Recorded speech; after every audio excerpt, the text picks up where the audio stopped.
everyone. Welcome to another crossover episode of Group Text and Behind the Velvet Rope. Hello, David. Hello. The crossover is in the house. What's going on, Melissa? Not a lot. I see in the background you're in your new apartment. I am. I'm in New York. I'm sorry I couldn't be in LA this month. It's probably way warmer there than it is here. It's cold here. Well, it's a little cold here too, but our cold is not the same as your cold. No. But let's get right to business because we have a lot to cover, starting with the big Teddi Mellencamp exposing of the affair and the divorce and all of that. There's a lot going on. Now, you told me that you have, that this is very common in the horse world when we were speaking offline. Yes, this is very common. It is not shocking news. In the horse world, it's very incestuous. There's always a lot of cheating, and if not like full-fledged cheating, flirting, and it's just, it's like a traveling circus, so you're with the same people all the time for the entire year, going from show to show to show. So those kinds of things do happen. So when it came out that it was with her trainer, I was like, not surprised. Yeah, now she is angering some people, because she has not really confirmed or denied anything. Right. The rumor is that she has had this affair with her trainer and her husband has had affairs in the past, and they were apparently a long time ago. But this apparently was an ongoing thing.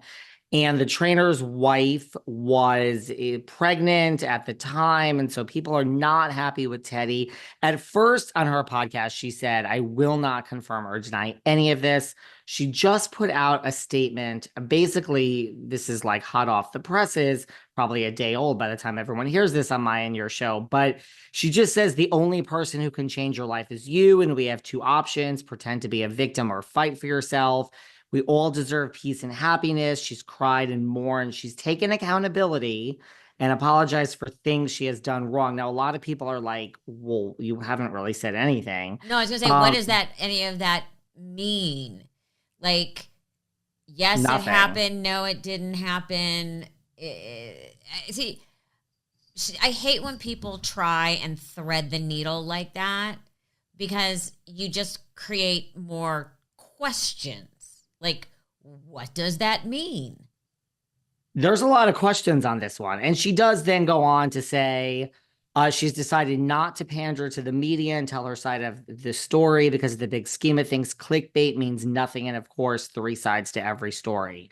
So I don't really know if we needed this, like you say, word salad, this says nothing statement.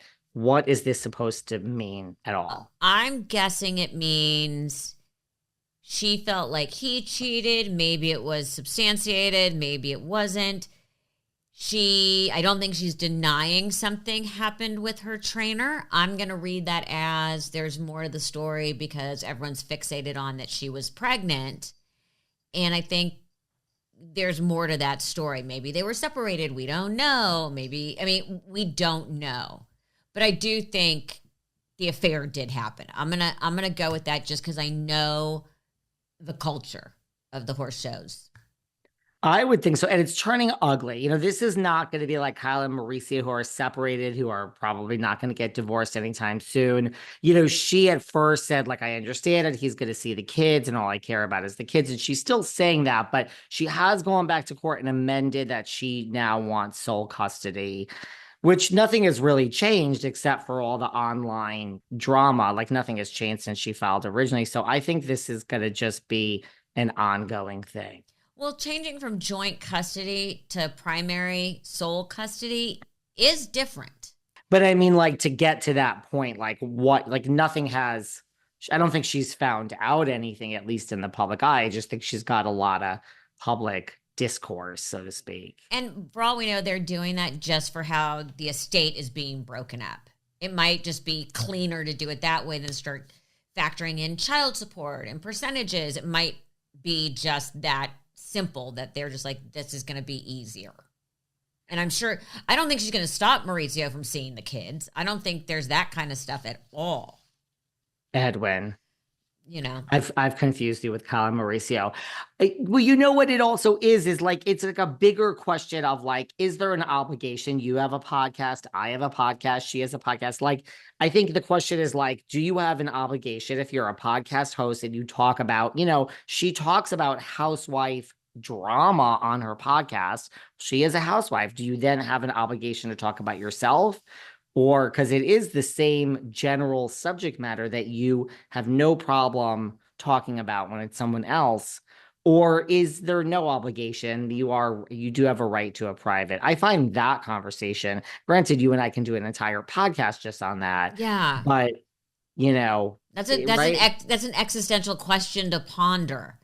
Because I don't know, I think if you're talking and honest about yourself, that's makes for a better podcast, and I guess that gives you the right to then talk about other people, but I don't know. It's all too much.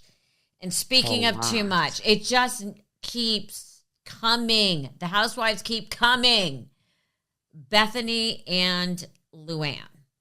You were explaining to me there's a little sort of weird fighting, but not fighting, started as a compliment, but was taken not as a compliment. Explain. Well, Bethany has spoken out. Look, the new Real Housewives of New York, let's just put it this way. It's not great. It's not good. I mean, it's hard to watch. It's clear these people don't know each other, and the ratings really have suffered. Now, the ratings got a huge boost last week because they put it after Beverly Hills Housewives. And that I don't think is going to change. People are actually upset in the comments that the ratings have increased by being after Beverly Hills because now people are afraid that it's not going to be canceled. And people actually want it to be canceled. Granted, you could just turn the channel, everybody. You don't have to keep watching it. But Bethany has spoken out and said, it's not great. And she gave a compliment to like the OGs, including herself. So that was nice considering, her and Luann and Ramona, they've all had their ups and downs.